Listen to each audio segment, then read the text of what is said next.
¿Qué ocurre cuando una empresa de primer nivel se hace más fuerte, pero el mercado, en lugar de premiarla, la castiga? Bueno, pues hoy nos metemos de lleno en el caso de Becton Dickinson, un auténtico gigante sanitario que, según un informe reciente, podría ser una de las grandes oportunidades que el mercado no está sabiendo ver ahora mismo. Y aquí está la paradoja, la pregunta del millón que vamos a intentar responder. Desafía un poco la lógica, ¿verdad? ¿Cómo es posible que una compañía, justo después de un movimiento estratégico para fortalecerse, vea cómo el precio de sus acciones cae? Pues ese es el misterio que vamos a desentrañar. Vale, pues vamos al lío. La fecha clave que tenemos que tener en mente es el 9 de febrero de 2024. Ese día, Becton Dickinson, o BDX como se la conoce, hizo un movimiento corporativo enorme, una escisión, lo que se llama un spin-off. Vamos a ver exactamente qué hicieron y por qué esta decisión parece haber creado tantísima confusión en el mercado.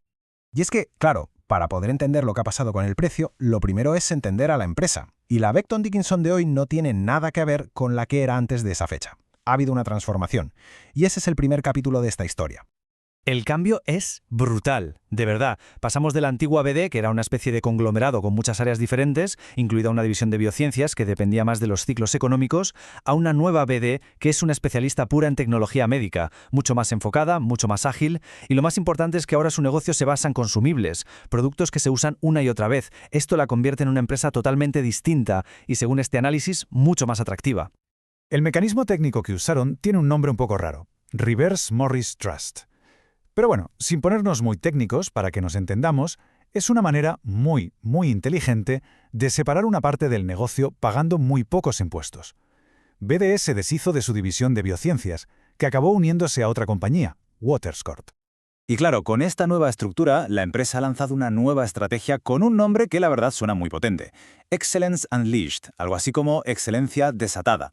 El objetivo está clarísimo, quitarse las ataduras del antiguo conglomerado para poder crecer de una forma más sólido y sobre todo ganar más dinero con cada venta. Muy bien. Si la empresa en teoría ahora es mejor, más fuerte, más enfocada, ¿por qué narices han caído las acciones? Esa es la gran pregunta. Pasemos a la siguiente sección para ver la explicación que da el informe a esta contradicción. El análisis apunta a tres causas principales, y Ogo insiste en que son todas temporales. La primera es pura mecánica. Al hacer la escisión, muchos fondos de inversión se vieron obligados a vender sus acciones automáticamente por sus propias reglas. Segundo, un error de interpretación muy común. Al ser una empresa más pequeña, sus beneficios por acción son más bajos, y mucha gente y muchos algoritmos lo vieron como si la empresa le fuera peor, cuando no era así. Y tercero, un factor externo, la preocupación general sobre China, que ha afectado a todo el sector. Bueno, ya hemos visto el problema, ¿no? Ahora vamos a la parte más interesante, la solución.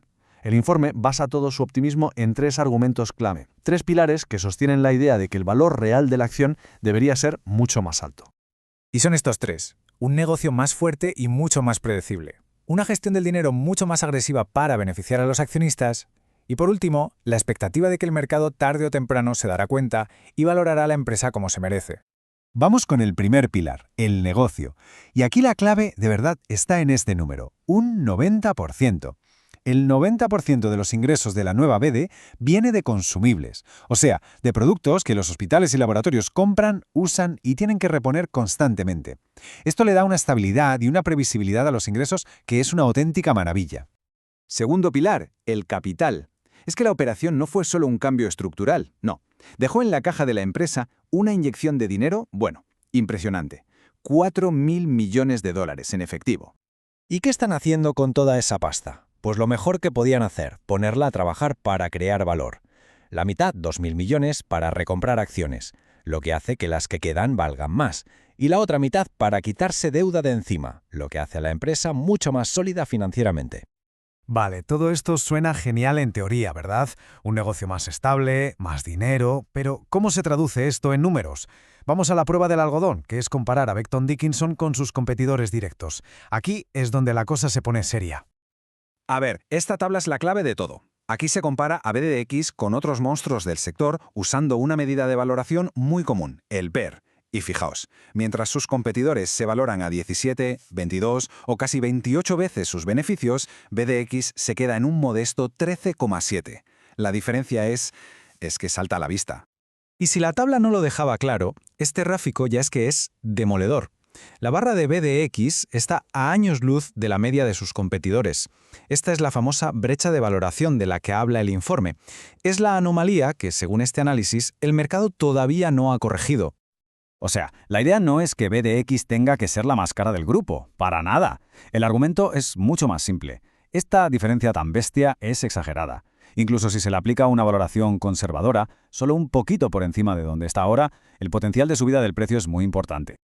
Para ponerle cifras concretas, en el momento en que se hizo el análisis, este era el precio de la acción en el mercado, $171. Y este es el precio objetivo que calcula el analista, $208,50. El contraste entre los dos números es lo que resume toda la tesis de inversión. Básicamente, lo que dice es que el mercado está infravalorando, y mucho, a la compañía. Pero bueno, para tener una visión completa y equilibrada, hay que decir que no todo es un camino de rosas, ninguna inversión está libre de riesgos, y un buen análisis también tiene que señalarlos. Vamos a ver qué podría salir mal. El informe destaca 4 riesgos principales que hay que tener en el radar. Primero, la política de precios en China, que podría apretar los márgenes. Segundo, que el mercado piense, erróneamente o no, que los nuevos fármacos para adelgazar van a perjudicar su negocio. Tercero, un riesgo interno, que no sean capaces de ser tan eficientes como prometen tras la separación. Y por último, un clásico en este sector, el riesgo regulatorio, que siempre está ahí. Y para terminar, creo que esta cita del propio informe lo resume todo a la perfección. La idea de que esta diferencia entre el precio que vemos hoy y el valor real de la empresa se debe a factores pasajeros, a ruido de corto plazo, y que lo que queda es fundamentalmente una compañía mejor y más preparada para el futuro. Y nos vamos con una última reflexión que queda en el aire. Cuando una empresa se reinventa de una forma tan radical, la confusión que se genera en el mercado puede parecer un riesgo enorme. Pero, como sugiere este análisis, ¿podría ser precisamente esa confusión la mayor oportunidad para quienes son capaces de ver más allá del ruido? La respuesta, como siempre, solo la dará el tiempo.